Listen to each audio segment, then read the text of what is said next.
আসসালামু আলাইকুম। সবাই কেমন আছেন? আশা করি অনেক ভালো আছেন। অনেক দিন পর বাবার বাসায় চলে আসছি। এসে দেখি আম্মা রান্না বাড়া শুরু করে দিয়েছে। ওদিকে পোলট্রি মুরগি রান্না করতেছে, এদিকে মশলা করতেছে, আর আমার ছেলের জন্য মেটে রাখছে। আর এদিকে পোলাও রান্না করার জন্য চিনি গুঁড়া চাল এনেছে। এখানে অন্য আর একটা তরকারি রান্না করার জন্য পেঁয়াজ রসুন কেটে নিচ্ছে। তারপর এখানে মশলা করার জন্য পাঠাটা ভালোভাবে ধুয়ে নিচ্ছে। তারপর এখানে মশলাটা করে নিচ্ছে। গরিব মানুষ তো, ওই জন্য ব্লেন্ডার নাই। তাছাড়া ব্লেন্ডারের মশলাতে কেমন জানি তরকারি টেস্ট হয় না, ওই জন্য পাটাতে পিষে আমার আম্মু তরকারিটা রান্না করে। এদিকে তরকারিটা রান্না হচ্ছে। মাটির চুলায় রান্নার স্বাদটা একটু বেশি, ওই জন্য মাটির চুলায় রান্না করতেছে। আর এদিকে রাফসান তার আব্বু রাফসান খেলা করতেছে। এদিকে ছাদের উপরে কালাই লাড়ে দেওয়া হয়েছে, শুকাতে দেওয়া হয়েছে মাঠ থেকে তুলে। আর এইদিকে রাফসানকে হাঁটানোর চেষ্টা করছে ওর বাবা, কিন্তু ও কোনোভাবেই দাঁড়াবে না। খুব দুষ্টু, সে কোনোভাবেই হাঁটতে চায় না। সে শুধু এভাবে হামাগুড়ি দিয়ে গোটা ছাদ বেড়াচ্ছে, শুধু দুষ্টুমি করতেছে।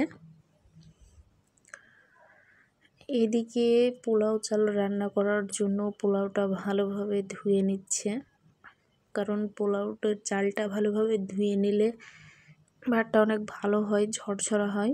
এই জন্য আম্মু পোলাওয়ের চালটা ভালোভাবে ধুয়ে নিচ্ছে। তারপর চালটা ভালোভাবে ছেঁকে নেবে। এখানে ছেঁকে নিলে ভাতটা অনেক ঝরঝরা হয়, ভালো হয়। ওই জন্য চালটা ছেঁকে নেওয়াই ভালো।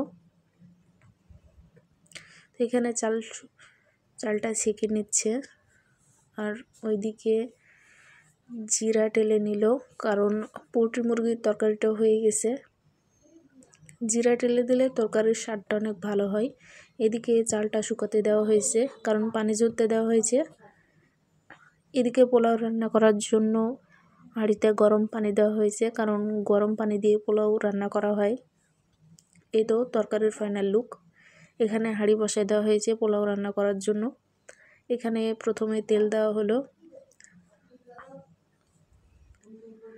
তারপর এখানে সব ধরনের মশলা দিয়ে দিচ্ছে আম্মু, এলাচ, দারচিনি, তেজপাতা, এগুলোই আর কি। তারপর একটু তেল কম হয়েছিল, ওই জন্য আরেকটু আবার তেল দিয়ে দেওয়া হয়েছে এখানে। এই তো পোলাও চালটা ঢেলে দিল। এবার এটাকে ভালোভাবে নাড়তে থাকতে হবে অনেকক্ষণ পর্যন্ত। এটা ভেজে নিতে হবে, তাহলে ভাতটা অনেক ভালো হবে, ঝরঝরা হবে।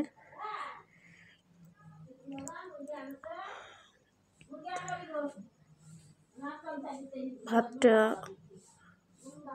অনেক ঝরঝরা করার জন্য এখানে অনেক ভালোভাবে আম্মু ভেজে নিয়েছে। তারপর পরিমাণ মতো পানি ঢেলে দিল, কারণ এখানে 1 কেজি চালে 1.5 কেজি পানি দেওয়া হয়েছে। বেশি পানি দিলে ভাতটা গলে যাবে, ওই জন্য পরিমাণ মতো মেপে পানি দেওয়া হয়েছে। এদিকে কবিতর খাচ্ছে, কবিতরকে খেতে দেওয়া হয়েছে। এদিকে ধান খাচ্ছে, গম খাচ্ছে। এই তো এটা আমার আব্বু কবিতরকে পানি দেওয়ার জন্য পানি আনতে যাচ্ছে মগ নিয়ে।